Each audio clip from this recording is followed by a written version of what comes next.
अब मैं कह सकता हूँ कितनी भी कथाएं प्रवचनकार आपका कभी ना था, ना होगा, ना हो सकता। आसान होता है कि ऊपर कुछ भी बोल दे, और उसमें भी विशेष रूप से अगर कोई कथा। पहला परिचय आध्यात्मिक व्यक्ति का यही है कि वो मौन बोलते हैं उनकी तरफ से। ठाकुर जी बोलते हैं तो महाभारत हो। मुख में दांत 32 हैं, जीभ बार बार गड्ढे पे ही जाती है। उनको प्रणाम। अरे पूज्य पिताजी महाराज 52 वर्षों से करते, वो अपने पुत्र का विवाह यदि अच्छे से करें तो इसमें क्या? नॉन ऑनियन गार्लिक विवाह, नॉन अल्कोहलिक विवाह।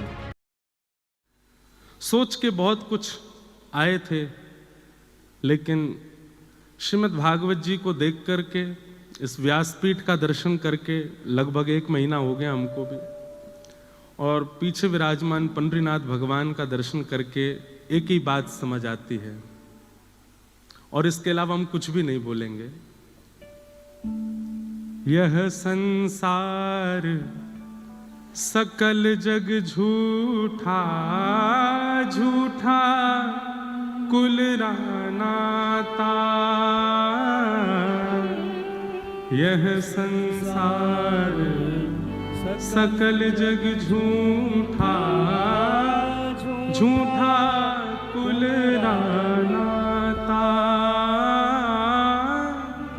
मीरा के प्रभु गिरधर नागर, मीरा के प्रभु गिरधर नागर, मीरा के प्रभु नटवर नागर, मीरा के प्रभु नटवर नागर।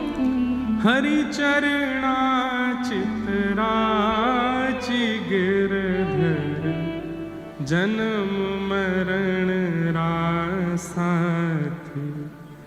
गिरधर जन्म मरण रासाथी।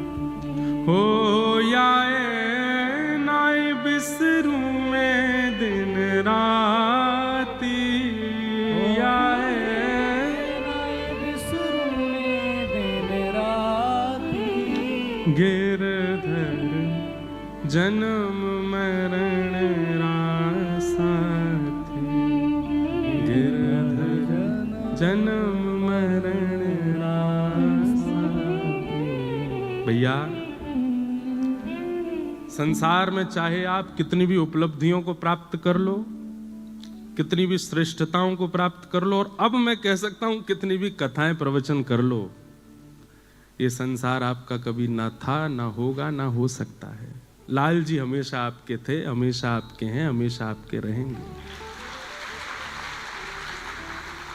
बहुत आसान होता है और किसी के ऊपर कुछ भी बोल देना, और उसमें भी विशेष रूप से अगर कोई कथा वक्ता हो, अगर कोई आध्यात्मिक व्यक्ति हो, क्योंकि उसका स्वभाव है वो मौन रहता है।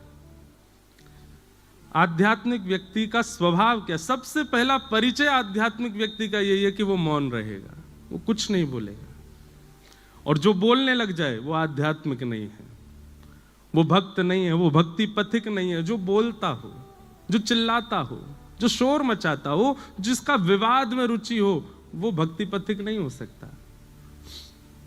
कभी सुना किसी चरित्र में, किसी प्रसंग में कि मीराबाई ने लड़ाई की? कभी सुना कि गोस्वामी तुलसीदास जी ने युद्ध किया? कभी सुना कि किसी भक्त ने अपने विद्वेषियों के साथ में, विद्रोहियों के साथ में, या अनर्गल बोलने वालों के साथ में कुछ कहा? कुछ नहीं, सब मौन रहे। क्यों? उन्हें फुर्सत कहां अपने ठाकुर जी को याद करने से।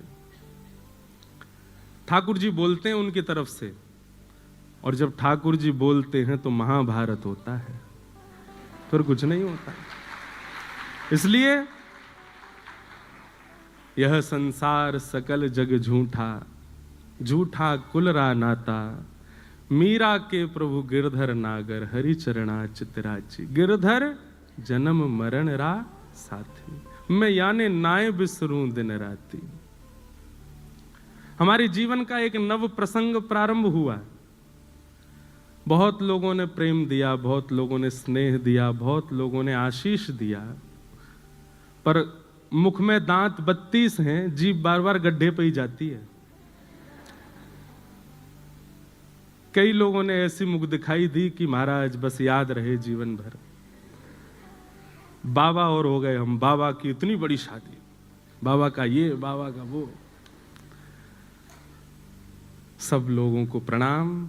हमारे गोस्वामी तुलसीदास जी महाराज ने मानस जी के प्रारंभ में खलों को भी प्रणाम किया, और ये होना ही था। मुझे पता था कि ये होगा, क्योंकि दुनिया चाहती ही नहीं कि ये व्यासपीठ से उतरे, यहीं बैठे रहे।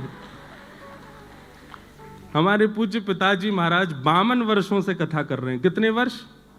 यहां पर कितने लोग ऐसे हैं जिनकी आयु 52 से कम होगी? 52 वर्ष नहीं होते। अरे आजकल के भारत में सब्जी बेचने वाले व्यक्ति भी अगर 4 साल लगातार सब्जी बेच लेते हैं तो भी उनका भी इतना हो जाता है कि वो अपना घर भी बंबई में बना सके, दिल्ली में। वैसे इतना योग्य हो गया है भारत। वो अपने पुत्र का विवाह यदि अच्छे से करें तो इसमें क्या दिक्कत? और भाई सबने सब बातें कह दी, लेकिन किसी ने एक बार भी ये नहीं कहा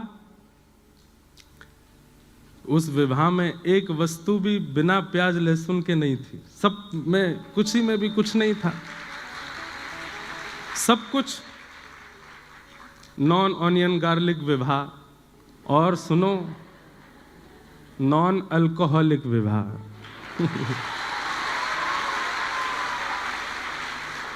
मुझे बहुत लोग बोले ये बोलना, वो बोलना, ये मत बोलना। ये मैंने कि मैं कुछ नहीं, कथा करने जा रहा हूं। भट्टी जी ने मुझको आमंत्रित किया है, पर ठीक है, बोलना तभी चाहिए जब साथ में कोई खड़ा हो। और मेरे पास मेरी भागवत जी हैं, इनके सानिध्य में आकर के मैं थोड़ा तो कुछ कह सकता हूं, नहीं तो अतिशय मौन भी दोष धारण करा देता है, दोष को प्रकट कर देता है। लोगों को कुछ भी दिखा, पर मुझे उसमें भी मेरा एक उद्देश्य था। भक्ति पथ पर हजारों लाखों बालक मेरे साथ चल रहे हैं, सबको लेकर के मैं चल रहा हूं। हमारे लाल जी को प्राप्त करने के लिए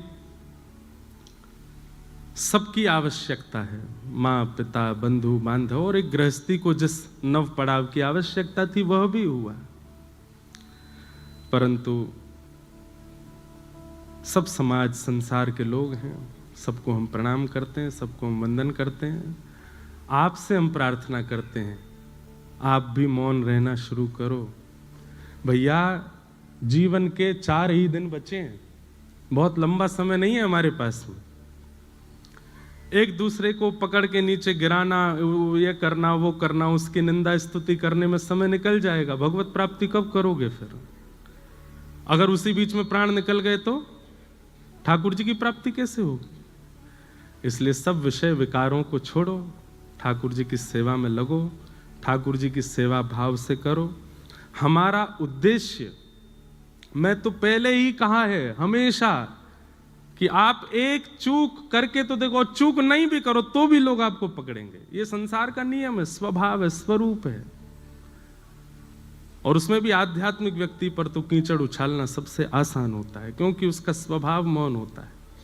इसलिए मौन रहिए, अपना हरिनाम कीजिए, भजन कीजिए, तैयार रहिए।